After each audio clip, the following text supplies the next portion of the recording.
Inicialmente, eu quero agradecer à Sociedade Brasileira de Ortopedia e Traumatologia pela oportunidade e também agradecer à SBOT São Paulo, com todos os meus amigos, que é um prazer sempre estar participando. Espero poder contribuir com vocês. Tá? Coube para nós o tema, e eu agradeço também em nome do Serviço de Cirurgia da Mão, da nossa escola, da Faculdade de Medicina de Ribeirão Preto, da USP.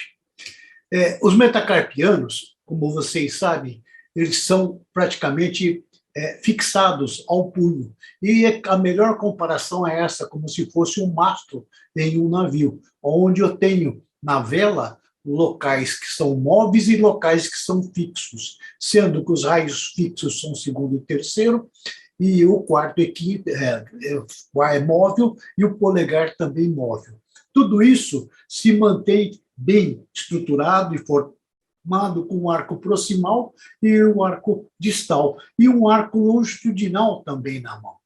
Isso daí se dá pela integridade da musculatura intrínseca da mão. Quando eu faço a força de preensão, toda essa força é transmitida das falanges, metacarpianos, ligamentos do carpo, para chegar até o rádio.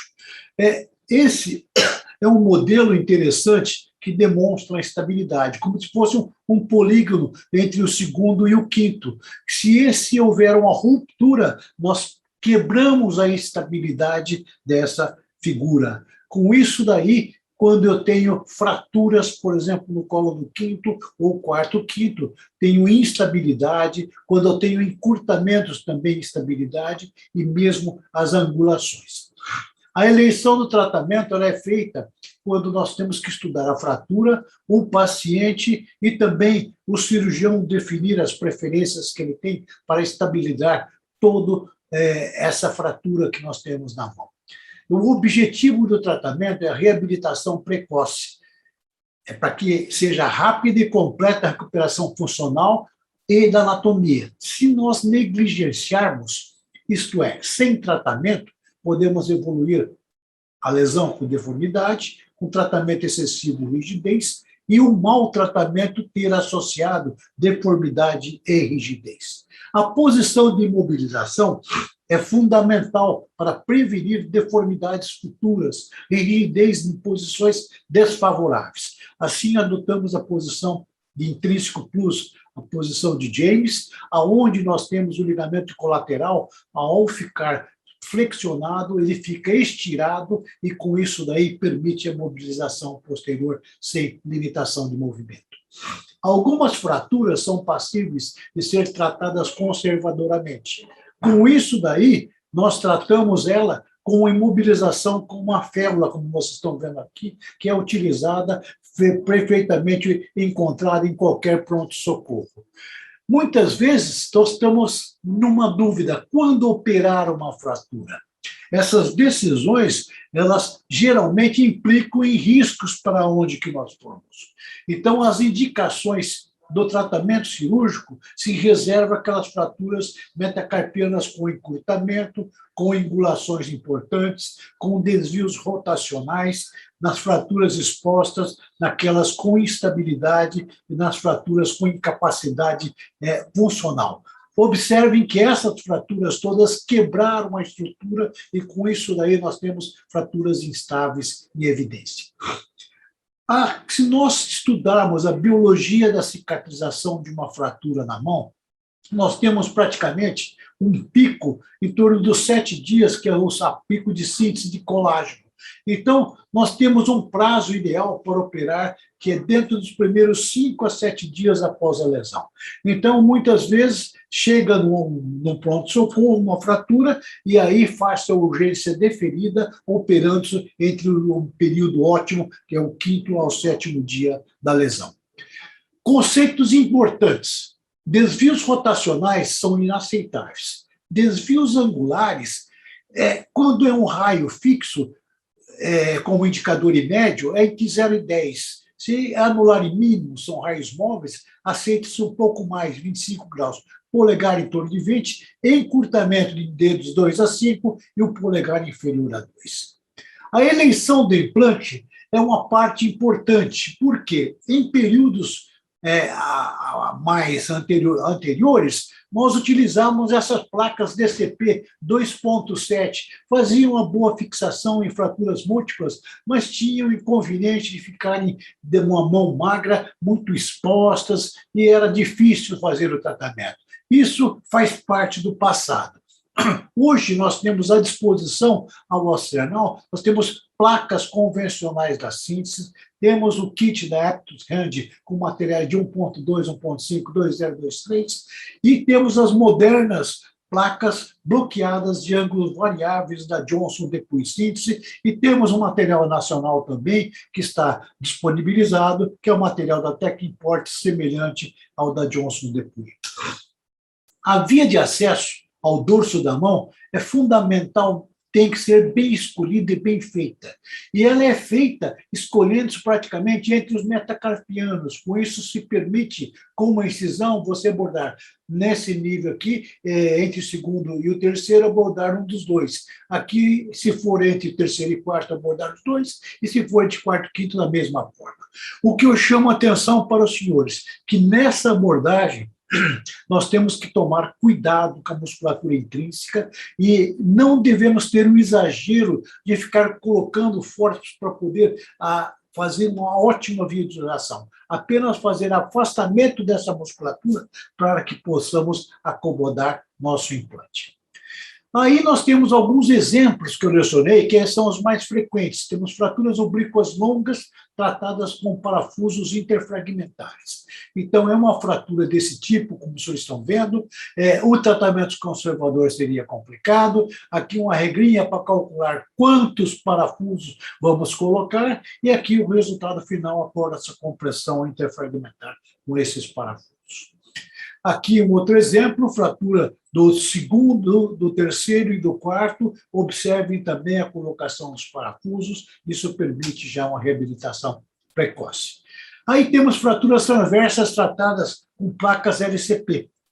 São fraturas que é onde nós temos já um desvio rotacional importante, fazemos abordagem. No intraoperatório tinha uma fratura do quinto praticamente despercebida, foi colocada uma placa, como vocês estão vendo aqui, pré-tensada, para que houvesse a cicatrização.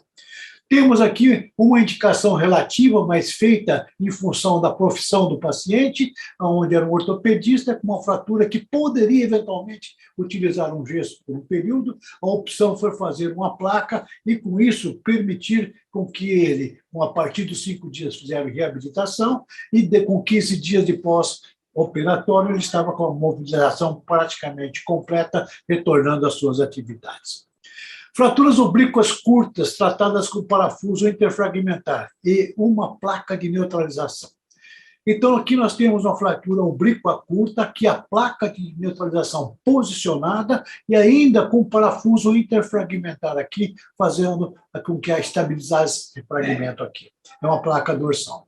Temos fraturas comitivas tratadas com uma placa ponte agora. Esse conceito é interessante. Por quê? Porque nós conseguimos, naquelas fraturas com grandes comunições, fazer uma localização de uma ponte de uma placa onde os fragmentos não são tocados. Com isso daí, permite que haja uma consolidação adequada, preservando a vitalidade desses fragmentos. Temos fraturas do colo do quinto metacarpiano, a fratura do boxer, a angulação aceitável são de 30 a 50 graus para quarto e quinto e de 10 graus para os raios fixos, que são os raios que há melhor deformidade. Aqui a redução é a manobra de Jess que se faz e pode, eventualmente, em alguns casos, que um pequeno desvio ser tratado conservadoramente. Em outros casos, utilizamos a técnica de Fouché, que a O praticamente adotou, que são a fixação retrógrado, onde é feita a fixação da cabeça, entrando pela base do metacarpiano e localizando aqui na cabeça os fios de Kirchner já tortos. Aqui um exemplo, mostrando que se mantém bem a angulação dessa fratura, foi reduzida. A base do polegar é outra parte importante dos metacarpianos. 80% das fraturas praticamente acontecem na base do polegar. Essas fraturas têm uma classificação feita por Jupiter e Belsky, e é interessante nessa classificação, se vocês observarem, temos o Bennett e temos o Rolando com a configuração, né, em Y, como está vendo aqui, e o Rolando em T, e uma fratura que se confunde muito com o Rolando, que não deve ser confundida, é uma fratura cominutiva, que deve ser tratada de uma forma diferente. Numa fratura instável, proximal, podemos fazer a fixação com placa, como os senhores estão vendo aqui, e na fratura de Bennett clássica, descrita em 1881, aquele fragmento triangular é o fragmento que é o problema.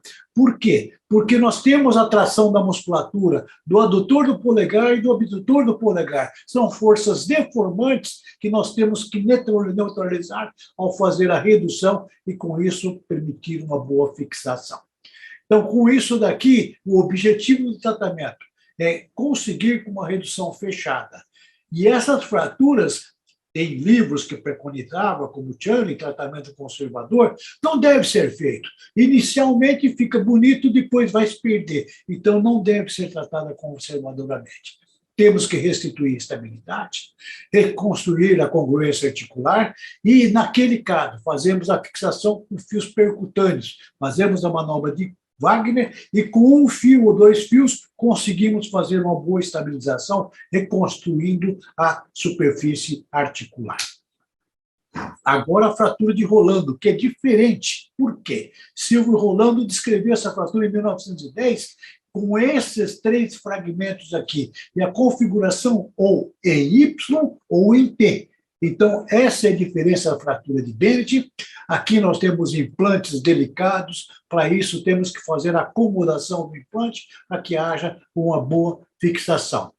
Com as placas mais antigas, tínhamos problemas nessa fixação, e se não fosse bem tensionada, ela abria a cortical oposta. Hoje temos placas de ângulos variáveis que facilitam a fixação naqueles casos mais complexos, e com isso ela se acomoda adequadamente, permitindo uma boa fixação, e essas placas possuem formas em T ou de Y, dependendo do fragmento que você necessita fazer a osteossíntese.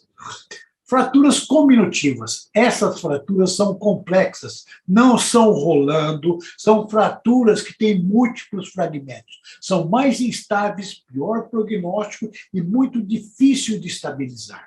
Então, o que nós temos que fazer?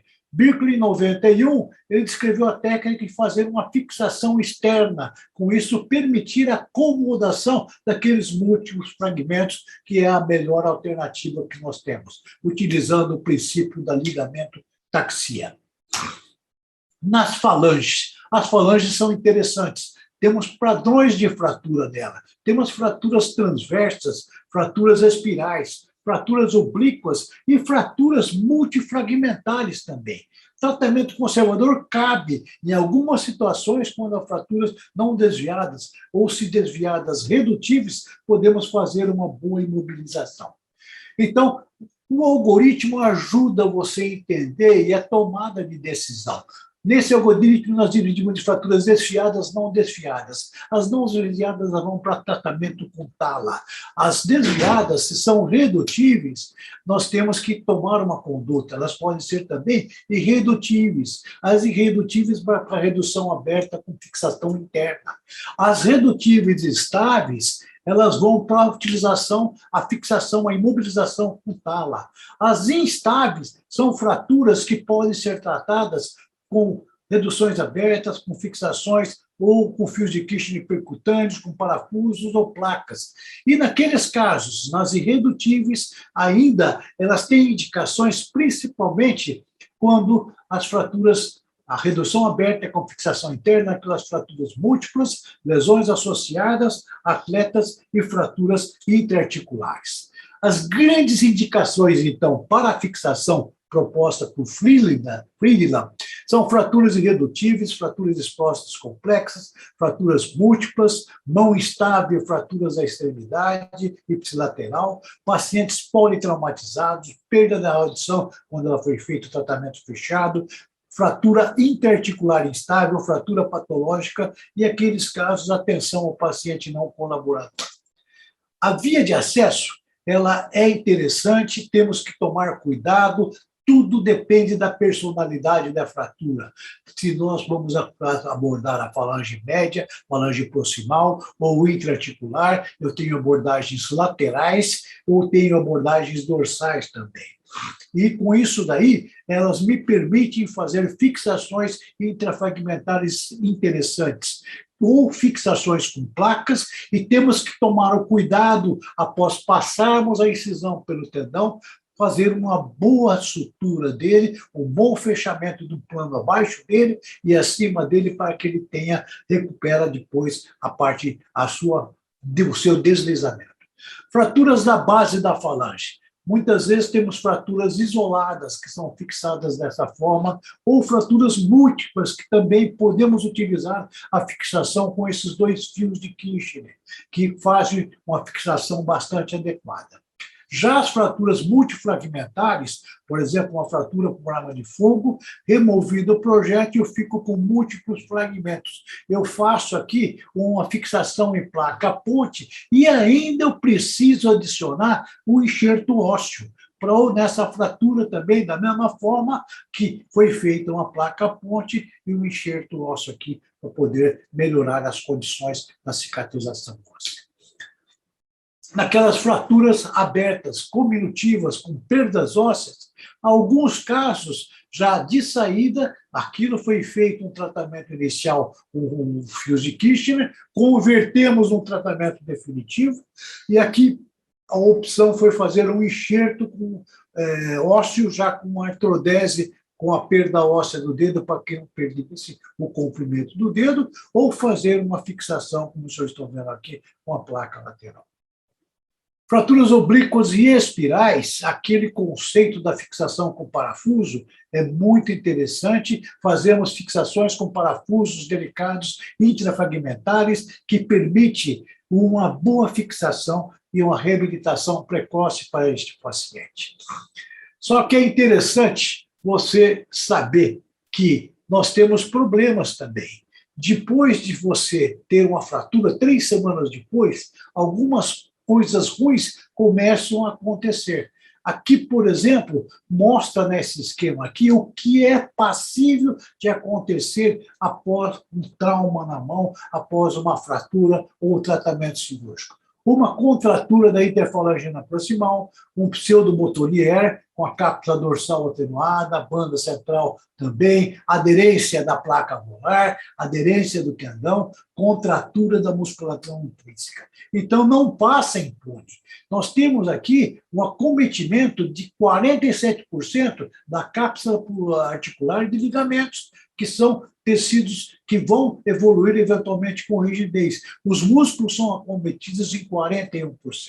Então, é interessante termos cuidados para que, na evolução, nós não sejamos surpreendidos após o tratamento cirúrgico por uma rigidez com dificuldade de mobilidade pelas aderências provocadas não só pela fratura, como também pela nossa fixação.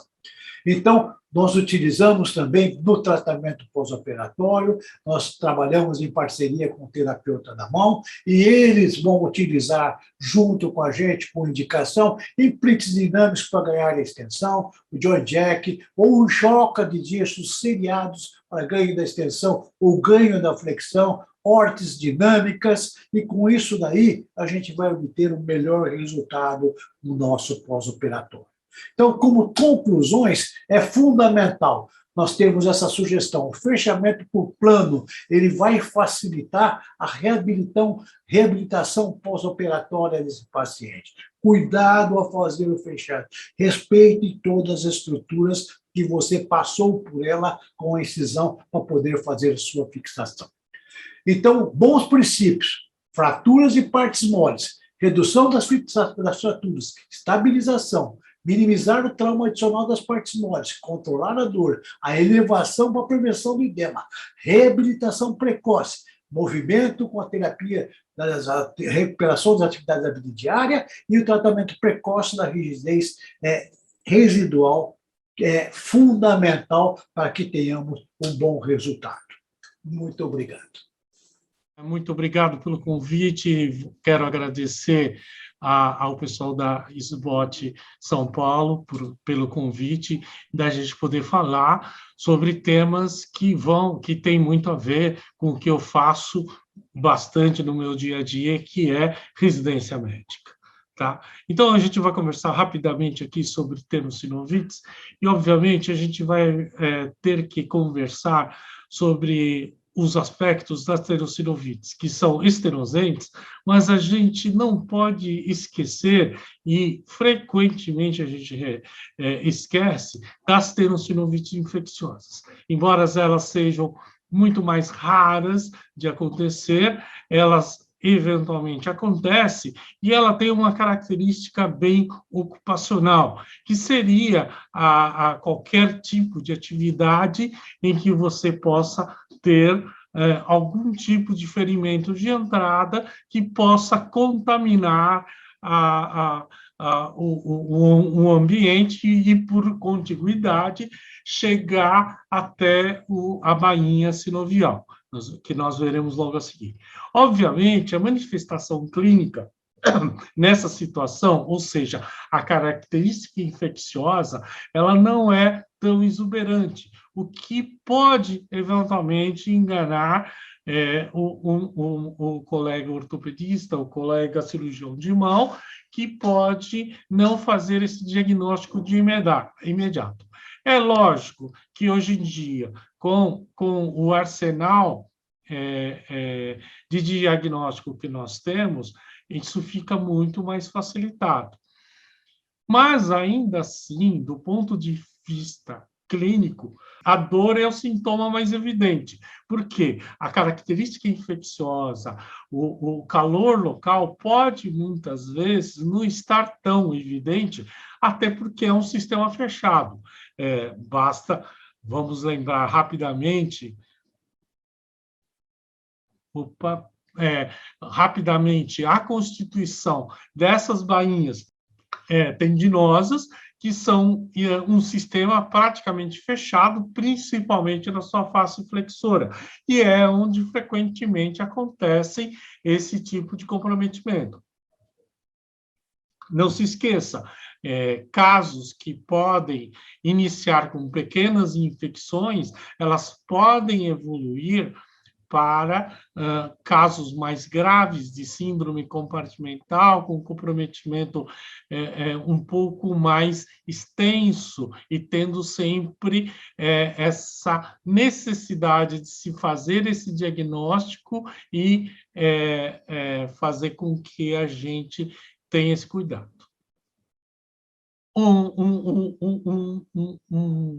Uma questão constante em todas as provas que vocês vão fazer de suficiência, tanto da SBOT quanto da cirurgia da mão, dizem respeito a esse capítulo, que, por vezes, muitas vezes negligenciado. E vamos, então, recordar os sinais cardinais de Kahneman. Simplesmente eu vou citá-los para que vocês estudem, obviamente, nos seus livros textos. Mas quais são esses sinais cardinais? São 4 sinais óbvios. Um edema uniforme do dedo, ou seja, o comprometimento da face flexora leva a que você tenha um aumento da estrutura do dedo. A postura em flexão do dedo, porque naturalmente leva ao comprometimento dos tendões flexores, levando a uma postura em flexão.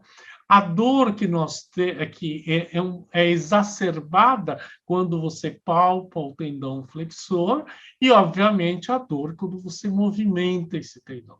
Então, nós temos essa situação em que nós temos esse comprometimento e precisamos fazer o diagnóstico clínico. Vocês vejam, são características clínicas descritas lá atrás e que hoje, obviamente, podem ser auxiliados pela utilização de uma ultrassonografia. Hoje, vários colegas já têm equipamentos de ultrassonografia que são perfeitamente utilizáveis em nível de consultório, nível ambulatorial e até mesmo de pronto atendimento, em que você possa fazer esse diagnóstico. Então, esses sinais cardinais, aliados ao que nós podemos ter em termos de propedêutica armada, vai caracterizar o diagnóstico. E por que essa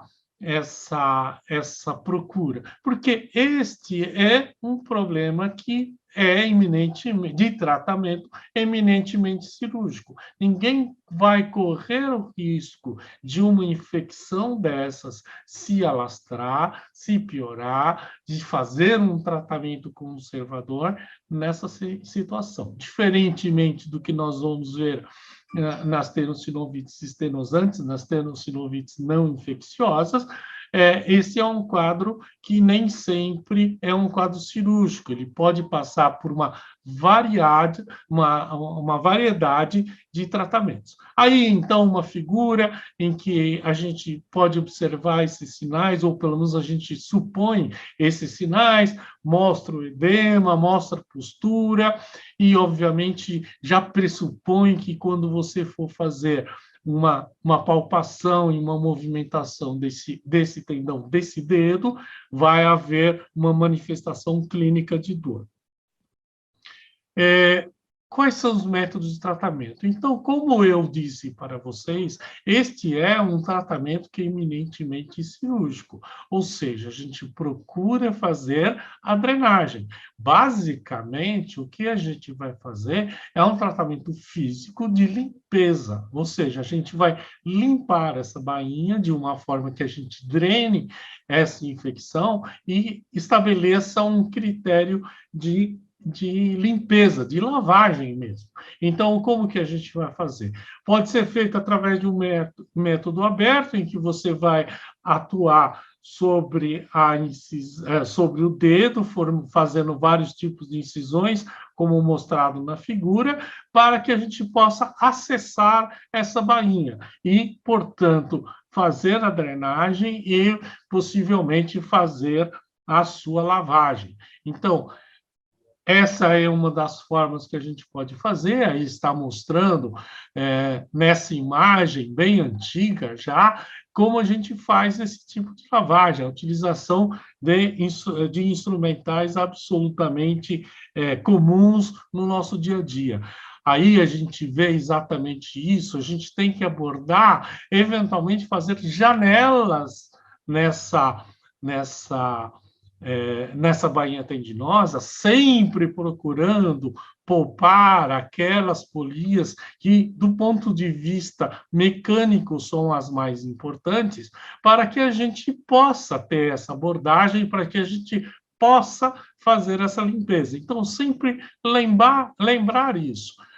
Não fazer uma limpeza barba e cabelo, mas sempre tentar preservar aquelas estruturas, aquelas polias que são mais importantes do ponto de vista mecânico, para que a gente possa drenar isso de uma forma eficiente, sem o comprometimento que vai acontecer no caso de uma aderência, no caso de uma complicação dessa tendinite, dessa tenossinovite infecciosa. Existem outros tratamentos um pouco mais elaborados que seriam exatamente para tentar prevenir tentar prevenir a ocorrência dessas aderências, a ocorrência desse tipo de quadro em que você possa ter perda funcional por esse procedimento. Então, se faz alguns... Eu tive a oportunidade de fazer algumas vezes esse tipo de tratamento, em que você faz um tratamento, aspas, fechado, em que você faz uns pequenos acessos, aonde você pode introduzir uma pequena cânula, essa cânula vai irrigar e fazer inclusive, na época a gente fez um período de lavagem contínua, então a gente fazia lá a substituição da infusão e fazendo drenagem por um período prolongado, diferentemente um pouco do procedimento aberto, né? É possível fazer esse tipo de de tratamento, requer um pouquinho mais de cuidado. Mas, enfim, qual que é o objetivo principal? Diagnóstico, que deve ser feito tanto com propedêutica armada, mas ter esses sinais que possivelmente possa levar a esse diagnóstico de uma infecção de bainha tendinosa. Lembrar, é uma característica ocupacional.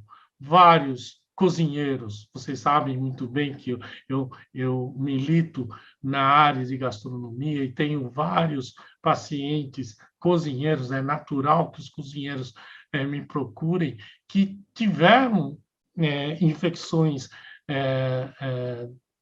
tendo sinovites infecciosas por pequenos ferimentos, alguns casos clássicos que já apareceram na mídia, em que a gente que a gente fez esse diagnóstico, a gente foi obrigado a fazer cirurgia e fazer.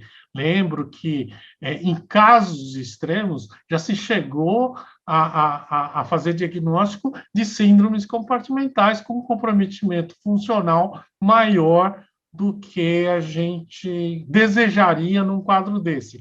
O nosso objetivo é um tratamento precoce e que cause o menor número de complicações. Vamos partir agora por um assunto trivial, que é mais do dia a dia dos nossos atendimentos, do nosso consultório. Muito bem, são as tenossinovites extensoras. Basicamente, o que são? É o comprometimento da sinovial que recobre os tendões, levando a algum grau de entrapment, de um estreitamento. Isso levando a dor, a dificuldade de movimentação, eventualmente determinar uma movimentação do tipo gatilho, do tipo trigger point, e que pode fazer esse tipo de comprometimento.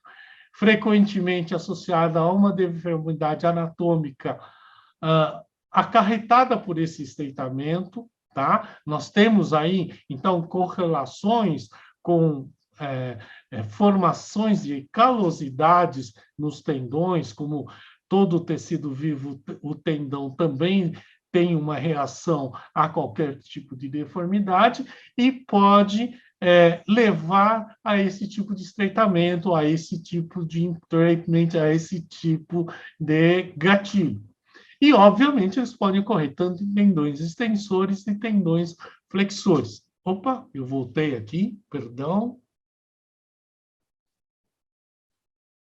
Muito bem. Nos tendões extensores. Os tendões extensores têm uma distribuição bastante conhecida, são os túneis, o local de estreitamento mais comum nessas situações é muito comum, principalmente na região do punho, dos túneis osteofibrosos existentes nessa região, e, obviamente, eles ocasionam uma dificuldade, uma compressão e uma dificuldade para fazer a movimentação. Então, nós temos aí uma tenossinovite de extensores comum, ele do extensor comum dos dedos, que foi muito frequente, muito prevalente naquela época inicial, do início aí da utilização franca dos computadores, em que a gente teve o acometimento aumentado desse tipo de lesão, principalmente relacionado a doenças ocupacionais. Muito se falou em esforços repetitivos, em doenças relacionadas ao trabalho, mas que nada mais é do que o esforço levando a esse tipo de consequência, um processo inflamatório inicial, e que com isso vai acometer e, obviamente, vai chegar a um quadro mais de compressão de limitação e, obviamente, de dor. E, obviamente, vou citar aqui a tenossinovite do extensor comum, que é uma queixa frequentíssima no nosso ambulatório, e a tenossinovite de De Quervain. Muito bem. Obviamente, volto aqui a evocar a figura anatômica e a distribuição dos tendões extensores, dos túneis osteofibrosos, e a maioria de vocês não viveu essa época de pré-ressonância. Na verdade, os meus colegas de banca viveram essa época de pré-ressonância, essa época de pré-ultrassonografia, onde a gente sabia, tinha o conhecimento anatômico, mas a gente não tinha recursos para ver essas imagens tão bem feitas. E isso leva eu posso comentar para vocês que hoje é mais fácil fazer esse diagnóstico hoje do que nas épocas antigas. Dentre os atenosinuvites distensores, então, vou comentar alguma coisa da tenossinovite de Quevin. Ela basicamente acomete o primeiro túnel extensor, que contém o abdutor longo do polegar e o extensor curto do polegar. E é frequente a manobra, é necessário estudar isso, a manobra de Finkelstein, que é uma manobra que vai fazer clínica, que vai fazer o diagnóstico. Eu lembro para vocês que, na nossa prática, a gente observa frequentemente um septo dividindo esses dois tendões e também, não tão raramente, a ocorrência de um terceiro tendão acessório levando à compressão. Então, nós temos o quê? Nós temos uma dificuldade de movimentação, um estreitamento anatômico nesse local, numa unidade motora muito solicitada, que é o polegar, levando a esses quadros inflamatórios inicialmente, havendo uma alteração tecidual local, aliada a esses achados, a essas alterações anatômicas que são frequentes, vamos dizer assim. Nós temos aí um percentual bem razoável de pacientes que têm esse tipo de comprometimento e que, obviamente, vai levar a esse tipo de quadro. Então, estou com uma certa dificuldade aqui. Muito bem. Então, como eu disse para vocês, frequentemente existe esse substrato anatômico, esses septos, esses tendões, e não é infrequente também nós encontrarmos pequenos cistos artrosinoviais internos a esses túneis que possam levar. Obviamente, temos que lembrar dois aspectos relacionados. Primeiro, que é com a escrita. Isso, frequentemente, hoje, praticamente, a gente não escreve mais, mas num passado não tão longínquo, era frequente o acometimento por pessoas que acabavam de escrever. E também a relação com a risartrose. A gente precisa fazer o diagnóstico diferencial bem feito, com uma queixa. Alguns pacientes acabam se queixando de dor na região trapézio metacarpiana com algum comprometimento, e não é infrequente o comprometimento duplo, ou seja, uma pessoa que já tenha uma risartrose inicial desenvolvendo um quadro de risartrose.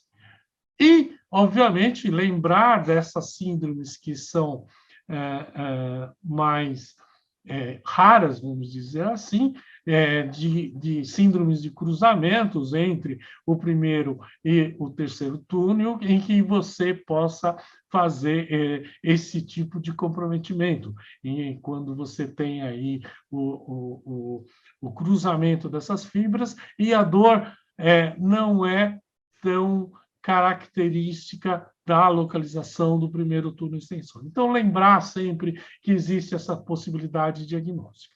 Como que é o tratamento? O tratamento que a gente coloca, na maior parte das vezes, como nesses casos todos de tenossinovite estenosante, é um tratamento local, é um tratamento físico, é um tratamento com repouso desses tendões, na tentativa de aliviar, diminuir essa pressão tendinosa sobre esses tendões e, obviamente, minimizar o quadro de dor que o paciente possa ter. Então, a gente vai falar em termos de a utilização de terapias físicas, utilização de órteses, para tentar melhorar essa situação. E, obviamente, também de atividades físicas que vão proporcionar a diminuição desse edema.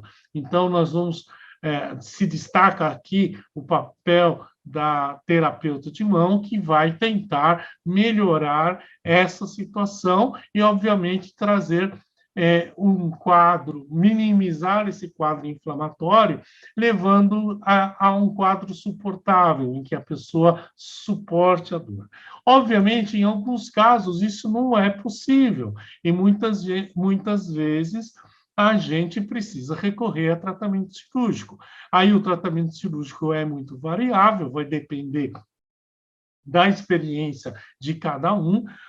Eu mostrei aqui uma incisão transversa, existem alguns críticos que acham que elas têm que ser longitudinais, alguns pregam incisões menores, outros pregam incisões maiores, os cuidados que a gente tem que ter com os ramos nervosos, principalmente do nervo radial, ramos sensitivos que podem, eventualmente, ser comprimidos, serem lesados e, eventualmente, dar uma consequência de um neuroma local. Então, todos esses cuidados devem ser feitos na hora de fazer um procedimento. Hoje, com o advento tanto da utilização de corticosteroides e cirurgias minimamente invasivas e de procedimentos anestésicos às cirurgias do tipo Valent, esse tipo de procedimento cada vez mais é feito num ambiente não hospitalar, assim, hospitalar sim, mas não de internação, que requeira menos recursos. E é muito comum a utilização do arsenal de utilização de corticoides locais.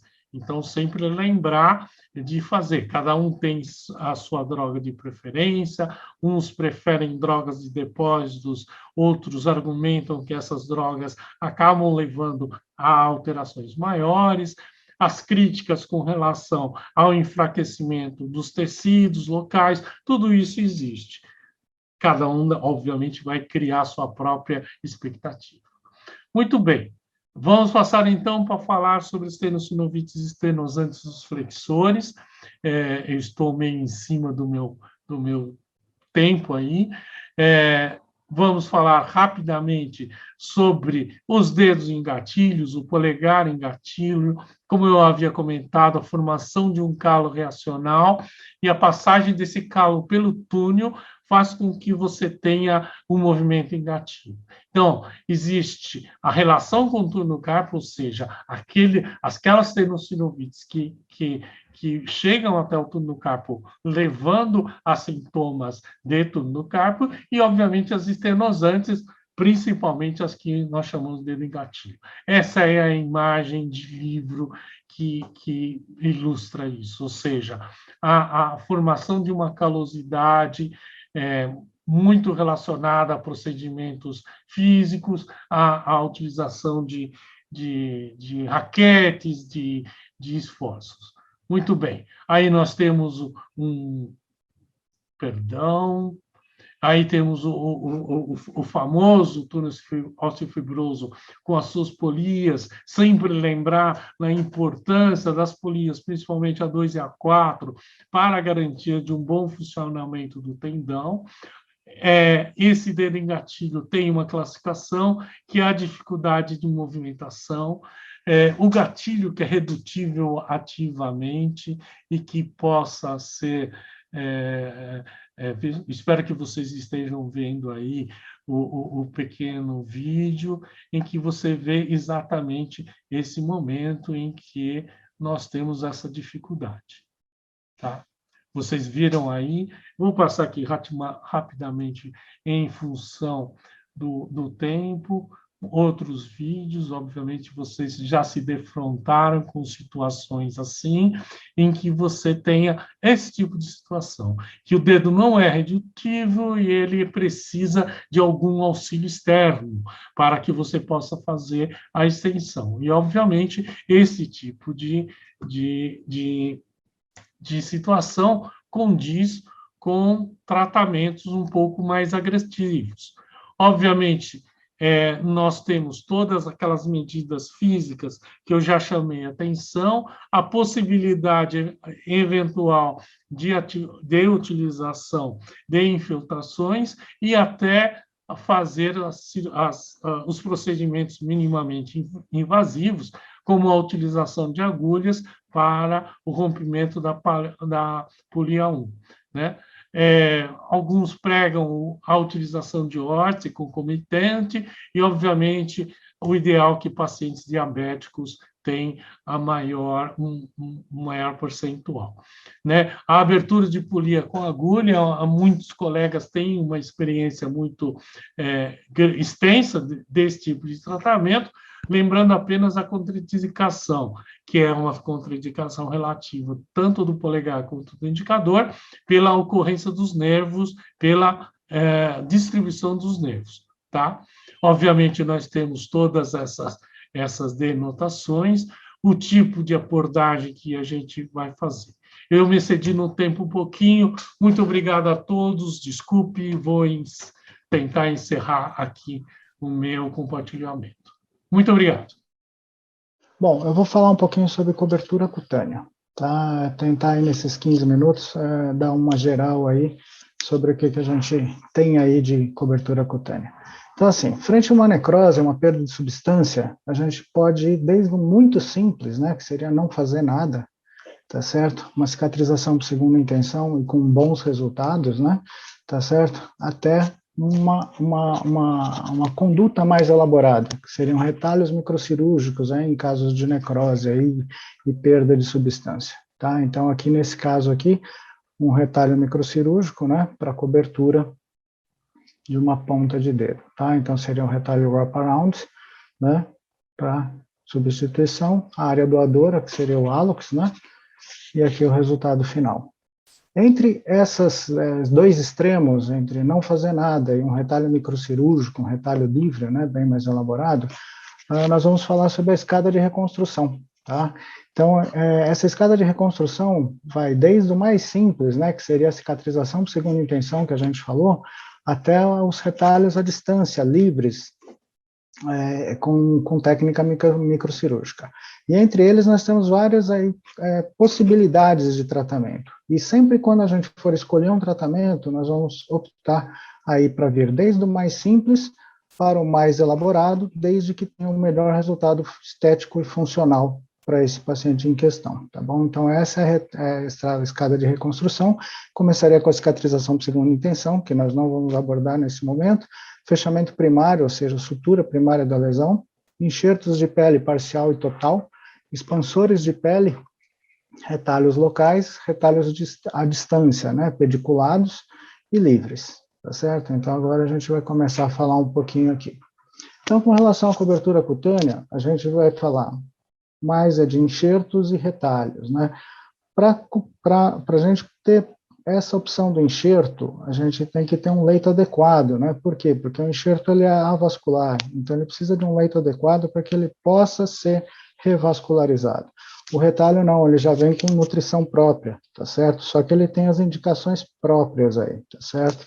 Quando que a gente vai precisar do retalho? Quando a gente tiver exposição de estruturas nobres, como osso, tendão e nervo, sem periósteo, sem peritendão e sem perineuro, tá certo? Ou em cicatrizes aí que tem pele inadequada, em função pobre, e a gente necessite, né, a troca dessa pele para ganho de função, tá? Então, só lembrando um pouquinho aí da anatomia da pele, ela é composta da epiderme e da derme. A epiderme ela representa somente 5% da espessura, né, da pele, e a derme é o restante. A epiderme ela tem mais a função de barreira, de proteção, né, do nosso organismo, e a derme que seria a camada funcional, onde estariam aí os corpúsculos, né, sensitivos, e também ali as glândulas sudoríparas, sebáceas e tudo mais, tá bom?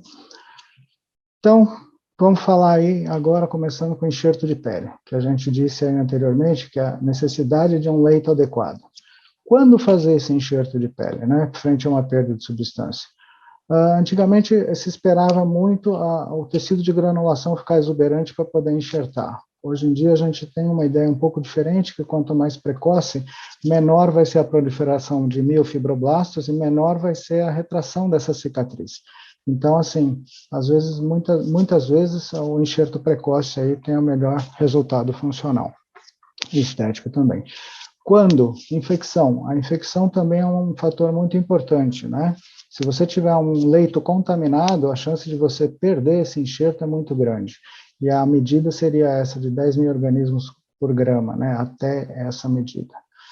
E com relação à vascularização, por que a gente precisa, né, de um leito adequado para receber esse enxerto de pele? Porque esse enxerto ele vai ser nutrido inicialmente por imbibição.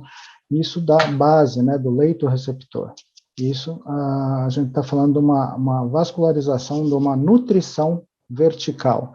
Então, precisa de um bom leito para que ocorra a vascularização desse enxerto. E a vascularização horizontal, que também vai ocorrer a partir das bordas dessa ferida. Pele parcial. O que seria a pele parcial? A pele parcial seria um enxerto composto por epiderme e por uma derme parcial, tá certo? Que pode ser de várias espessuras. As vantagens dele é que, assim, a gente pode ter uma cobertura de grandes áreas, né? A gente pode colocar uma malha, fazer e ter grandes áreas aí para cobertura desses enxertos com pele parcial. E ela tem uma pega mais fácil, por ser mais fina, a vascularização dele é mais fácil. Qual a desvantagem desses enxertos? É uma retração maior, uma qualidade de cobertura pior do que outros tipos de enxerto, que seriam a pele total, e os retalhos em geral. A pele parcial aqui, um exemplo, né, que ele pode ser tirado com bisturi ou dermátomo, tá certo? E a pele total, quais seriam as vantagens? Teria uma cobertura melhor, teria menor retração. Porém, assim, as áreas são limitadas, né? Tem tamanho limitado, ele necessita de uma área receptora melhor, uma boa área receptora, por quê? Justamente por causa da nutrição, por causa da revascularização. E a gente tem aí uma porcentagem maior de infecção, né, nesse tipo de enxerto aí, quando indicado. Na mão, basicamente, estão mais indicados os enxertos de pele total. Os enxertos de pele parcial na mão são muito pouco indicados e utilizados. Quando utilizado principalmente na palma da mão, a gente precisa de peles aí de características semelhantes, né? Então, no polegar aqui, como está exemplificado, a região hipotenar aqui, é uma área doadora aí de eleição de escolha para substituição dessa pele. Alternativas, quando a gente precisa de muita pele, as áreas são grandes, né, de cobertura, as áreas grandes para serem cobertas. Então, a gente tem aí cultura de células epiteliais autógenas, né, que tem um custo muito elevado e uma cobertura pobre. Atualmente, a gente tem também a possibilidade de utilização de matriz dérmica com enxerto de pele parcial, tá certo? Que também são utilizadas aí para grandes perdas, né?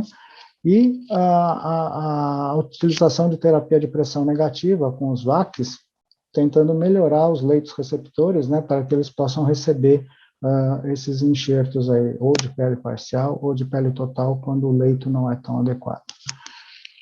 Já passando um pouquinho para frente, depois dos enxertos, né? A gente vai ter aí os expansores teciduais, né? Que seriam isso daqui. Esse expansor tecidual é colocado, né, embaixo do subcutâneo, tá certo? E através dessa válvula, com injeção semanal de solução salina, a gente vai injetando e vai aumentando e expandindo esse tecido até a hora que a gente julga ser adequado aí para a cobertura daquilo que a gente quer fazer. Então, nesse caso aqui, a retirada, né, o enxertia óssea e a colocação aí, a rotação do retalho e cobertura da estrutura óssea para a gente ter uma pinça. E os retalhos, né, vão ser indicados aí nas situações, né, onde as estruturas nobres elas estão expostas, né. Então, Toda vez que a gente vai utilizar um retalho, nós vamos classificá-los, tá? E essas classificações são de acordo com 3 parâmetros: localização, composição e vascularização. Se a gente fizer sempre dessa forma, dificilmente a gente vai se perder na indicação de um retalho ou na classificação dele, né, propriamente dita.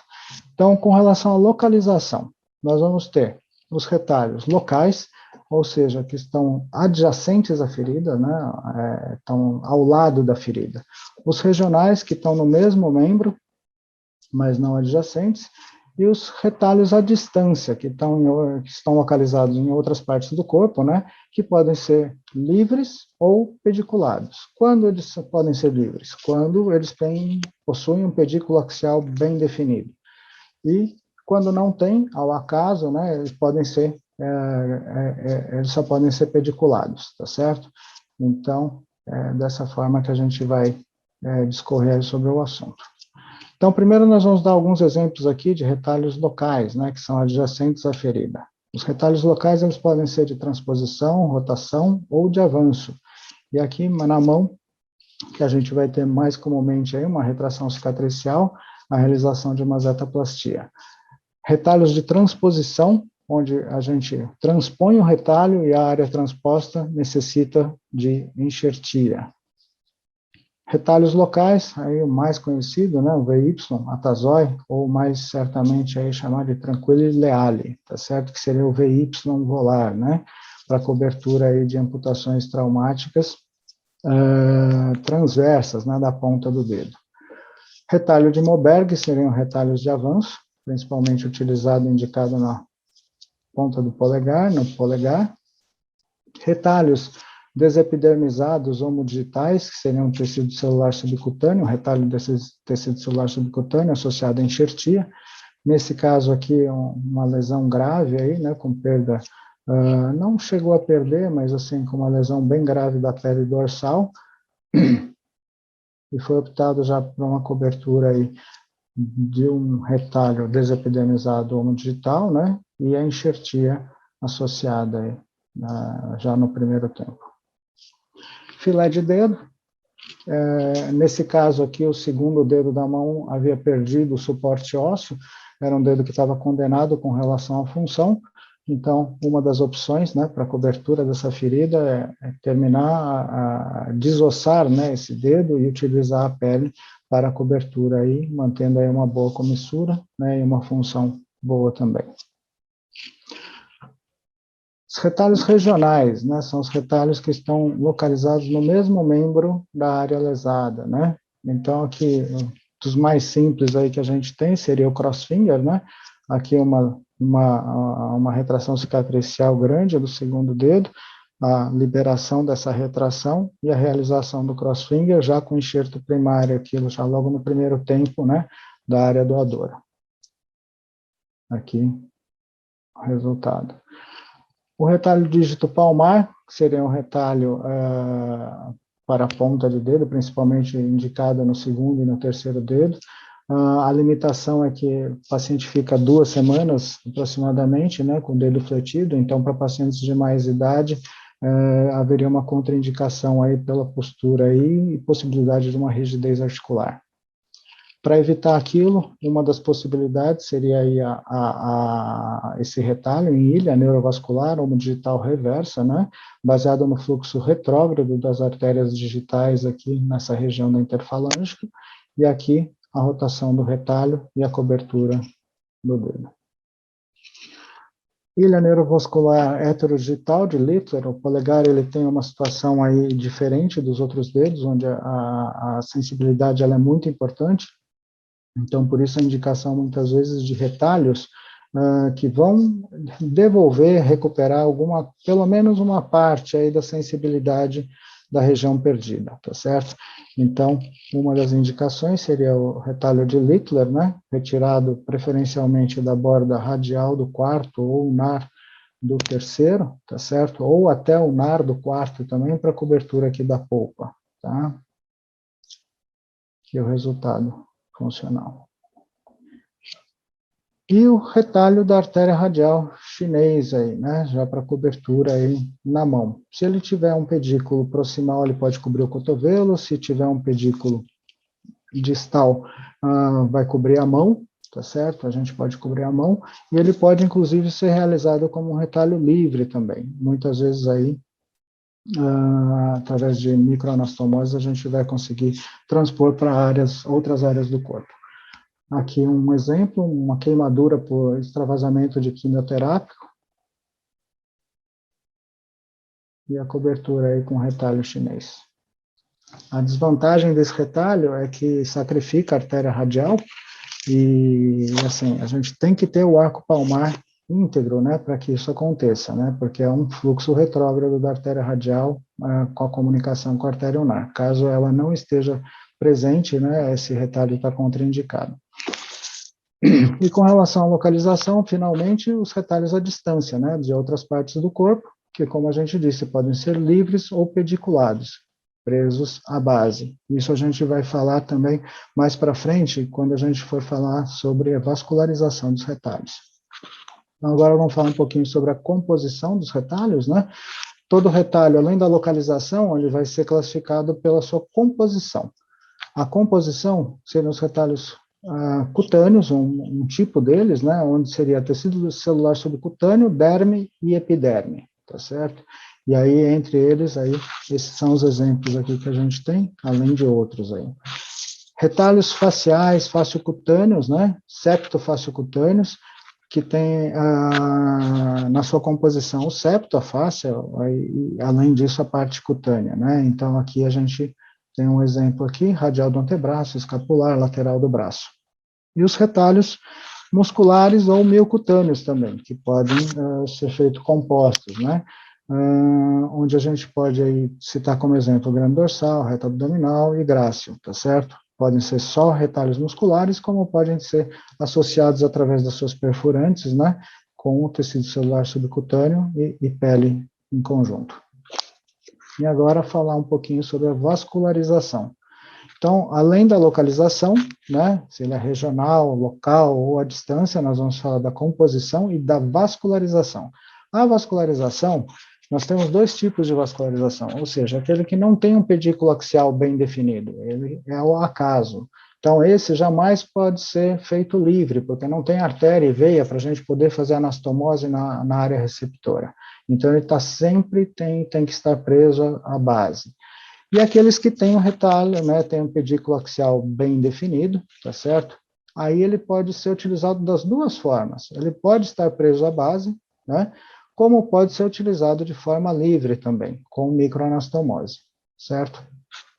Então, os retalhos ao acaso, o suprimento ele provém do plexo subdérmico, né, ou do subcutâneo, o tamanho é limitado, né, porque a altura e a largura normalmente é de 1 para 1, tá certo? Porque não tem um eixo, né, axial que vai nutrir esse retalho. Então, se a gente fizer uma altura muito maior do que a largura, a ponta desse retalho vai acabar sofrendo.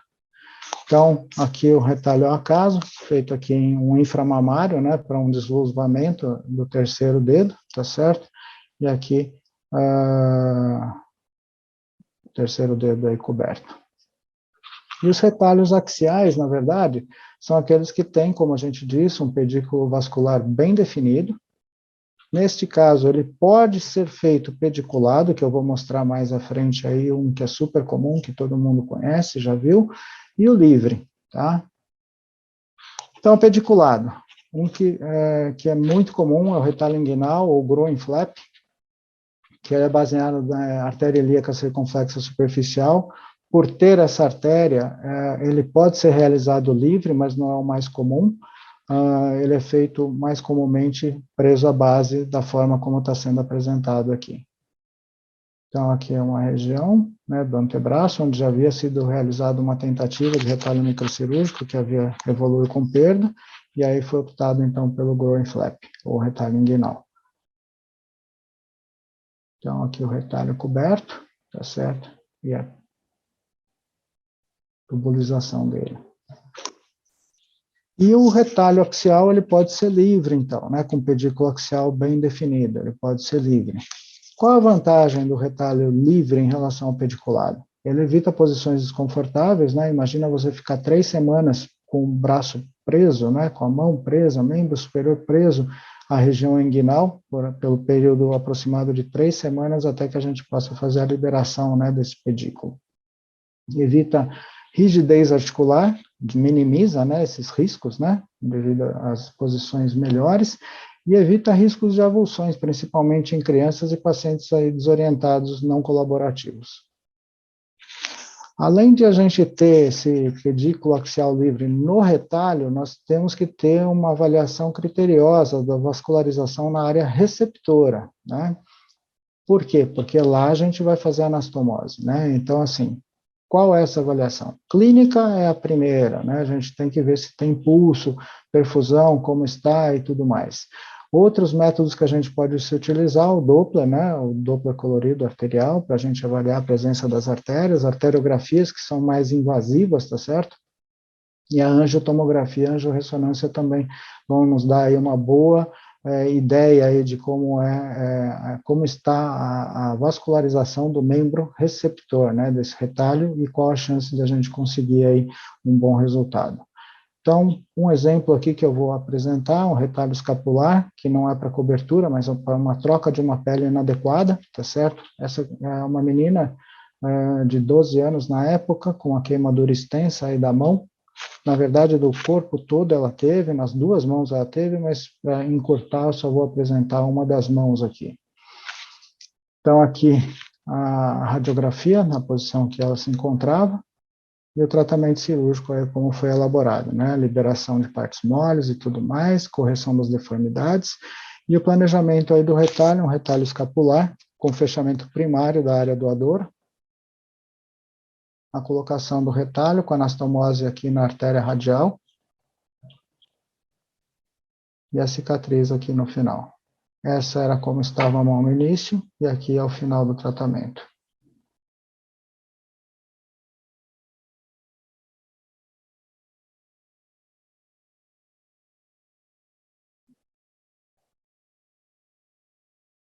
Ela assinando o nome dela, né?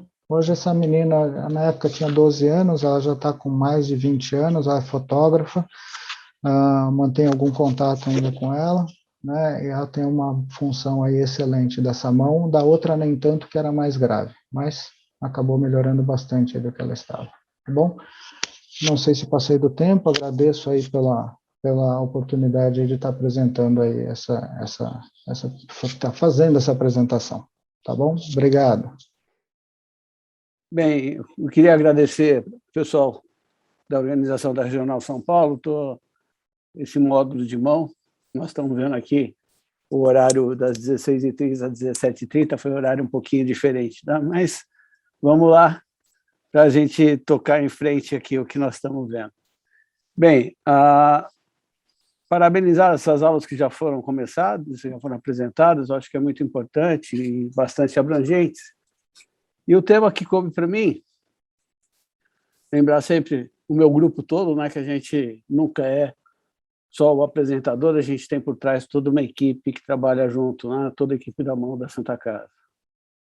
Um tema simples para falar em 15 minutos, que é a artrite reumatoide, né, mas acho que é importante a gente fazer, vou apresentar uma forma bastante sucinta, tudo que a gente pode estar apresentando para vocês. Primeira coisa é o que é artrite reumatoide, né? Que é uma doença inflamatória, sistêmica, poliarticular, simétrica, crônica, aditiva, geralmente progressiva. E por que a gente da cirurgia da mão vai falar sobre isso? Porque ela causa deformidade grotesca tanto no punho quanto na mão. Causa em outras articulações também, como no quadril, pés, mas particularmente na mão ela está muito ligada com a função.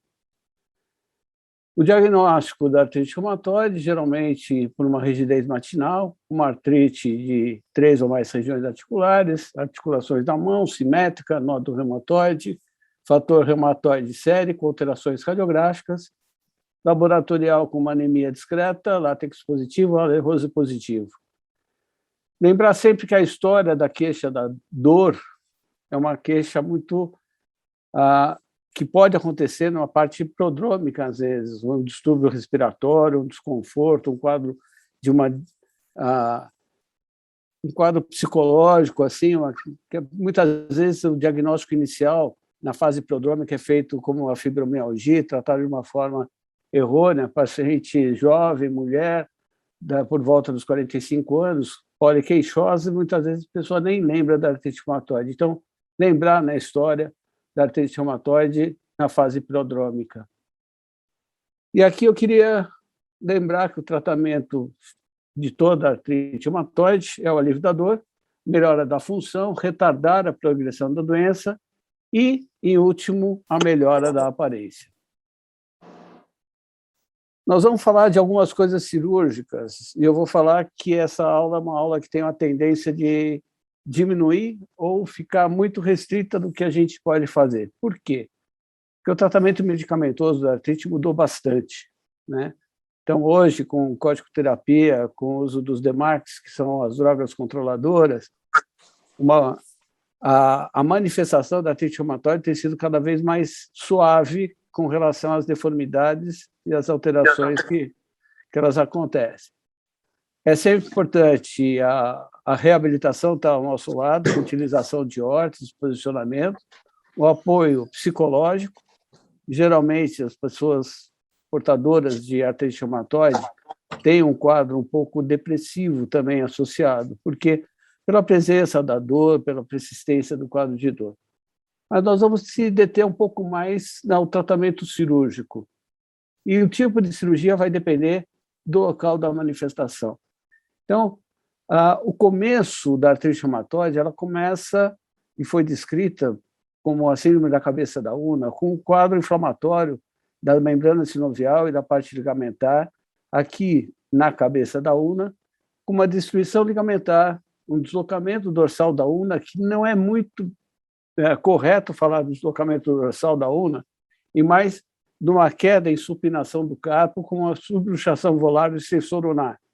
Isso causa uma deformidade, uma queda da mão, e vai causar as alterações secundárias na articulação metacarpo-falangiana. Então, o primeiro ponto que a gente tem, o processo inicial na cabeça da una, aqui a gente pode observar, só um pouquinho, aqui a gente observa a cabeça da una, um pouco elevada, um pouco de tração, a gente tem ela se posicionando. O primeiro processo que a gente tem para fazer, quando não tem uma destruição óssea muito importante, é uma limpeza da articulação, um realinhamento do tendão, e com isso a gente consegue estar melhorando a função. E o mais importante é tentar fazer uma reconstrução da parte ligamentar, um retencionamento da parte unocarpal. Então, para lembrar, nós começamos com a síndrome da cabeça da una, mas o que nós vamos estar falando aqui é para todas as articulações. Quando não tem destruição óssea, eu tento fazer uma limpeza da sinovial, geralmente quando a parte medicamentosa não surtiu efeito, e um realinhamento de tendões para impedir uma evolução. Então, esse aspecto da parte ulnar, que a gente vê a liberação da tenossinovite, inclusive aqui com grânulos risiformes, é o aspecto inicial da limpeza. Já um acometimento que pega todos os extensores, então a gente tem uma tenossinovite com limpeza de toda a membrana sinovial da parte extensora. Aqui ainda não havia ocorrido ruptura de tendão, que é uma outra coisa que pode acontecer na artrite reumatoide, uma lesão espontânea de um tendão, geralmente dos extensores, mas nós nem vamos entrar no mérito das lesões tendinosas, que é um capítulo à parte dentro da artrite reumatoide. Mas aqui é feito o cuidado de recobrir com o retináculo extensor, uma tira recobrindo a parte óssea e uma outra prendendo os extensores aqui para uma sinovectomia. Né? Aqui mostrando uma sinovite grande, toda a parte dorsal, então feito toda a reconstrução, aqui a limpeza, e aqui já uma solidarização de tendão extensor.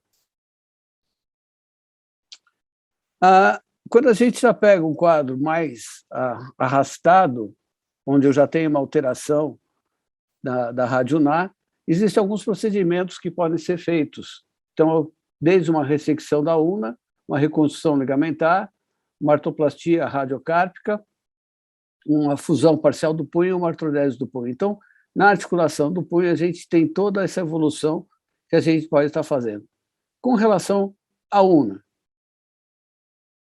clássico que foi descrito, cirurgia de Darras, a cirurgia de Bowers, ou uma hemi-ressecção com uma reparação da cápsula ligamentar, no novelo da cápsula ligamentar, e a técnica de Sauvé-Caplange, que é mais utilizada e mais indicada quando já tem uma degeneração da articulação radionar distal. Só para mostrar, antigamente a técnica de Darras era feita dessa forma D, simplesmente tirava a cabeça da una. Isso causava uma migração ainda maior do carpo, com uma destruição maior, e cada vez mais a tendência de ressecções, mantendo a parte ligamentar, para impedir a migração do carpo nesse sentido.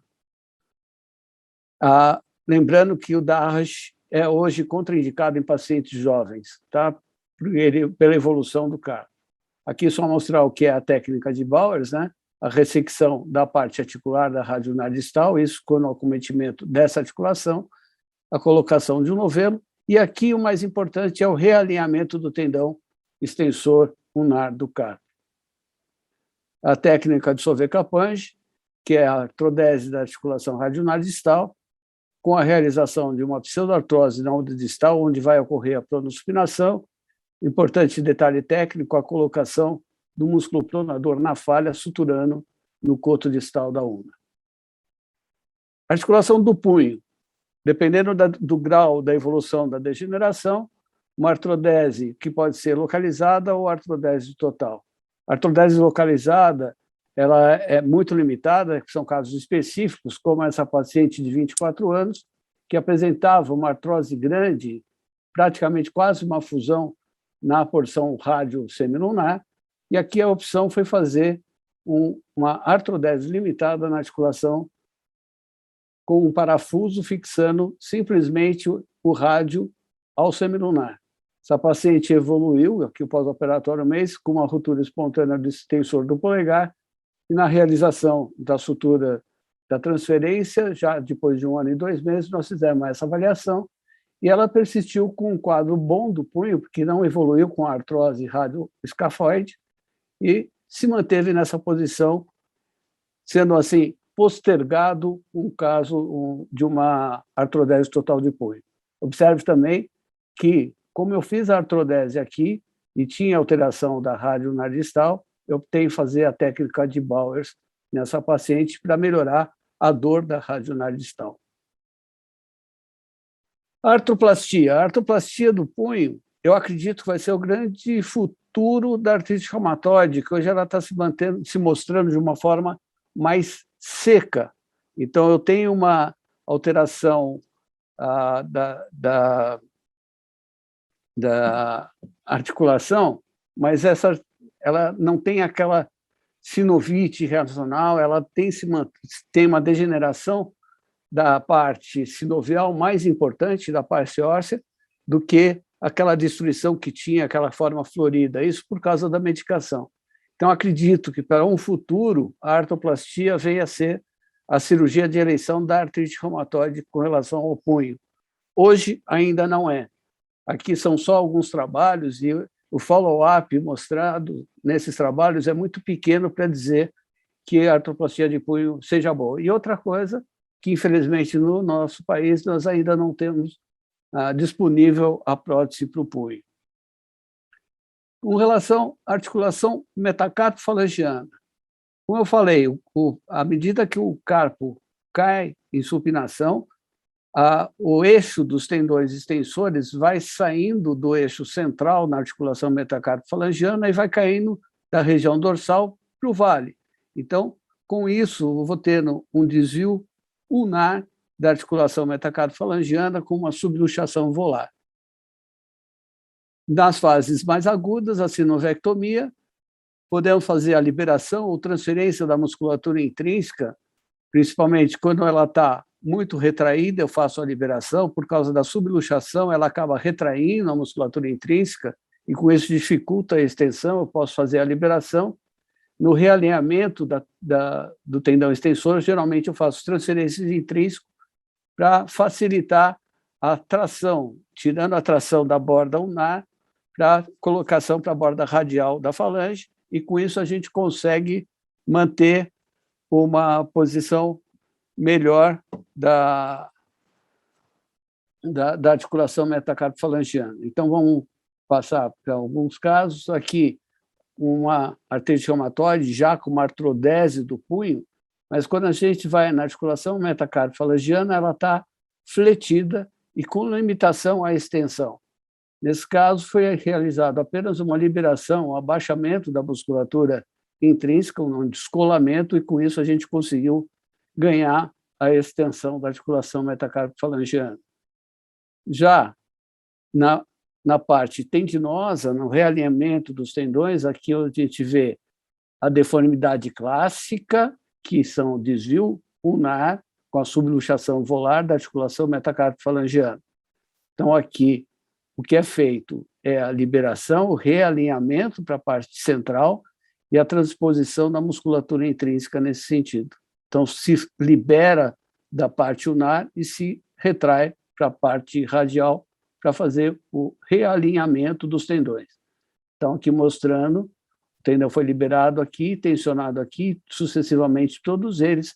Nesse caso, foi também realizada uma artrodese interfalangiana do polegar. E com isso a gente pode estar mantendo a movimentação.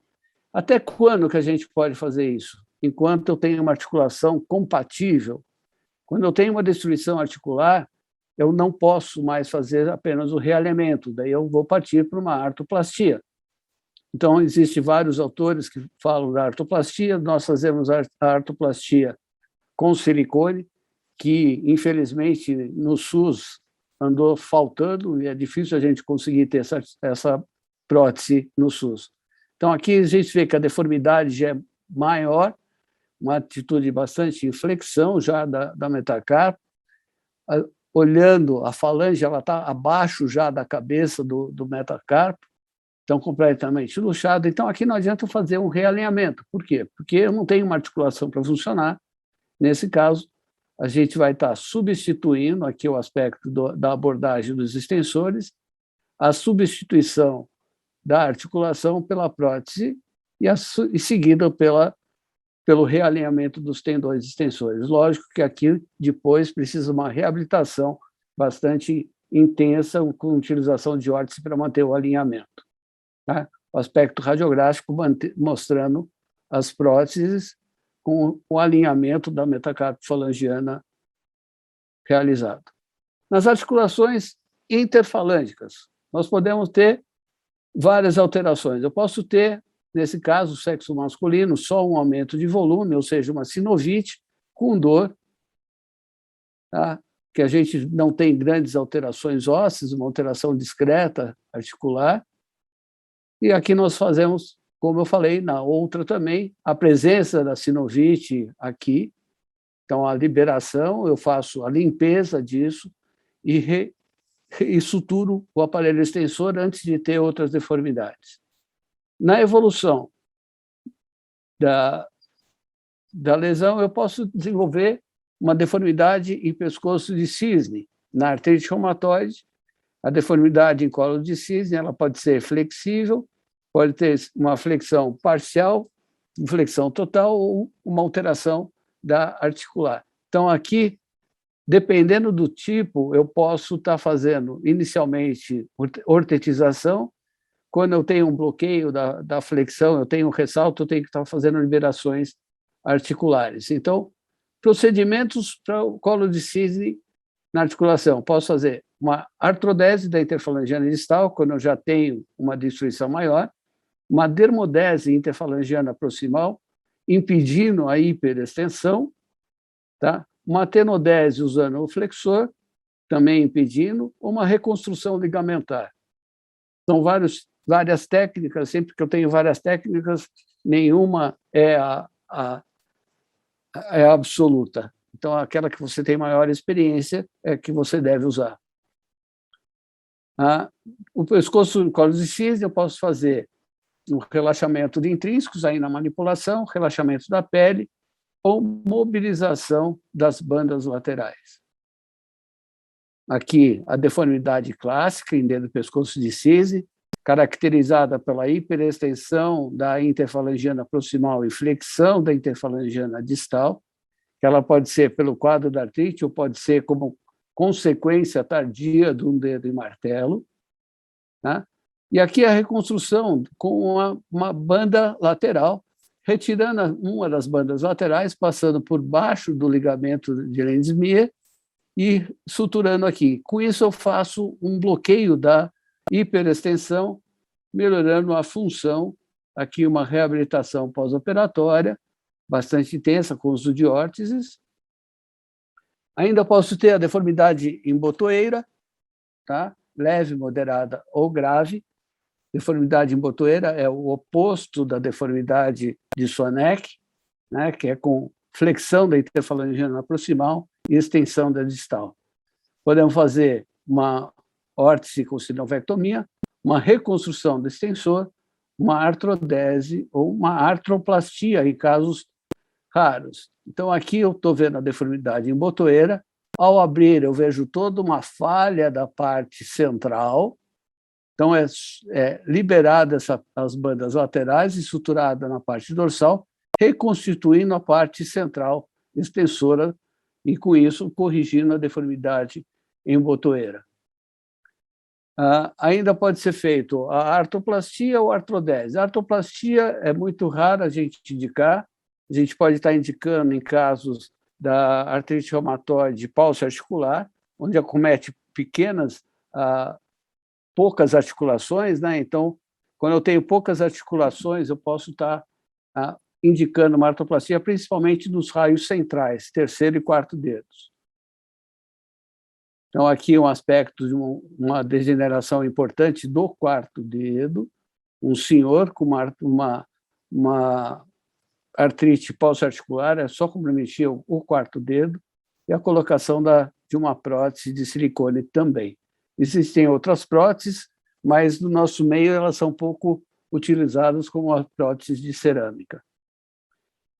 Um caso mais grave, um garoto com artrite reumatoide juvenil, uma degeneração grande, já com uma destruição articular, a realização de artrodeses para melhorar a função. Então, esse paciente fez artrodese de punho, liberação, e artrodese da interfalangiana.